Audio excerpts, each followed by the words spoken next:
Assalamualaikum warahmatullahi wabarakatuh. Perkenalkan, nama saya Dery Destiantoni. Di sini saya akan menceritakan perjalanan hukum ketenagakerjaan di Indonesia. Saya berasal dari kelas C dan NPM saya B1A 024140. Baiklah, kita langsung saja ke pembahasannya.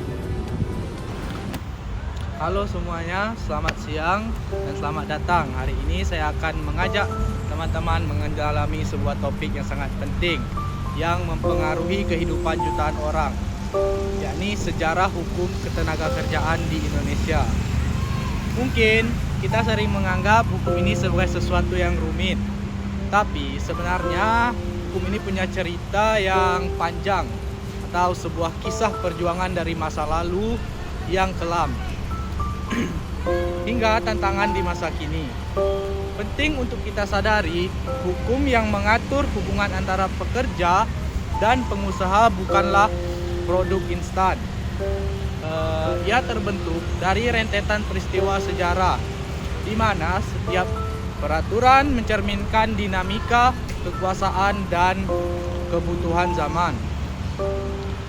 Mari kita mulai perjalanan ini. Baiklah, kita masih babak pertama, yakni era kegelapan atau masa kolonial. Sejarah kita mulai dari masa yang gelap, jauh sebelum Indonesia merdeka, di mana penjajahan dan hukum ketenagakerjaan tidak ada untuk melindungi, melainkan untuk menindas. Pertama itu perbudakan. Kalian mungkin sudah tahu, tapi bayangkan ini, yang mana buruh itu dianggap sebagai barang atau sebagai properti. Mereka tidak punya hak apapun, tidak diakui sebagai manusia seutuhnya. Mereka bisa dijual, bisa diwariskan, atau bisa ditukar. Hukum saat itu melegitimasi perlakuan brutal ini, menunjukkan betapa rendahnya nilai seseorang pekerja. Yang kedua itu sistem kerja paksa. Setelah perbudakan ini dihapus, penindasan tetap berlanjut dalam bentuk yang lebih teratur melalui apa yang disebut peonalisantie. Ini adalah peraturan yang sangat kejam. Pekerja diikat dengan kontrak yang tidak adil, dan jika mereka melanggar kontrak, misalnya melarikan diri dari perkebunan, mereka akan dipenjara atau didenda. Jadi, hukum digunakan untuk memenjarakan orang yang mencoba mencari kebebasan. Yang ketiga itu adalah Romusa.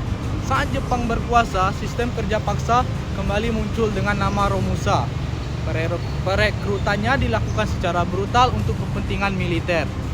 Ribuan bahkan jutaan orang dipaksa bekerja dalam kondisi yang sangat tidak manusiawi, yang mana itu tanpa upah yang layak dan resiko kematian yang sangat tinggi.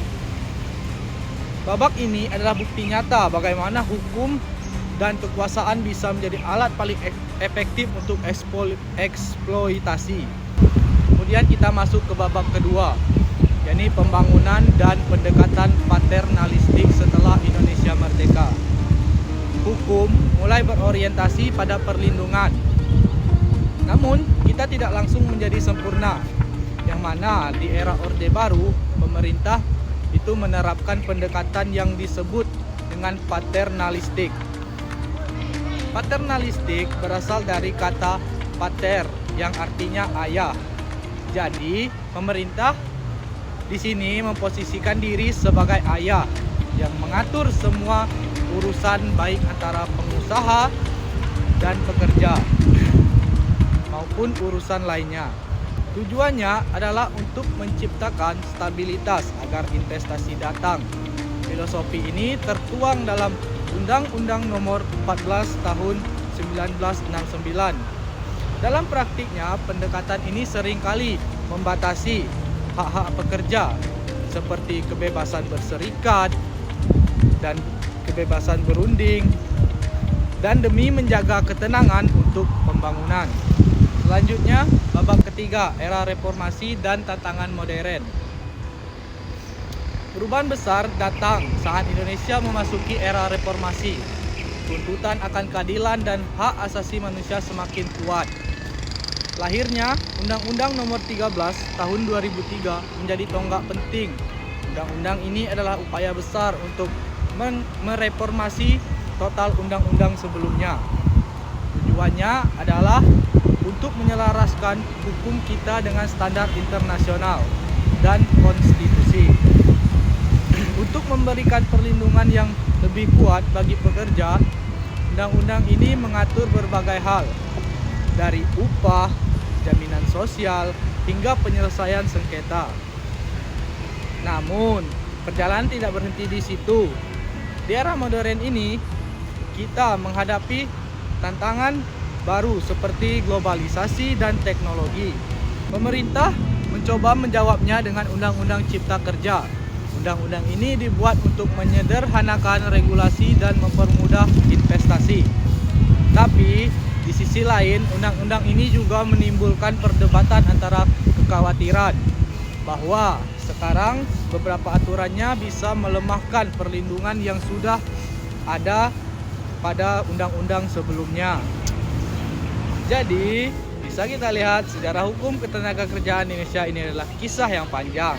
Ini adalah cerminan dari perjuangan tak kenal lelah untuk mencapai keadilan. Dari masa di mana pekerja dianggap sebagai barang, hingga kini di mana kita terus mencari keseimbangan antara hak pekerja dan tuntutan ekonomi. Memahami sejarah ini membantu kita menyadari setiap peraturan yang ada adalah hasil dinamika zaman, dan perjuangan untuk hak-hak pekerja akan terus berlanjut.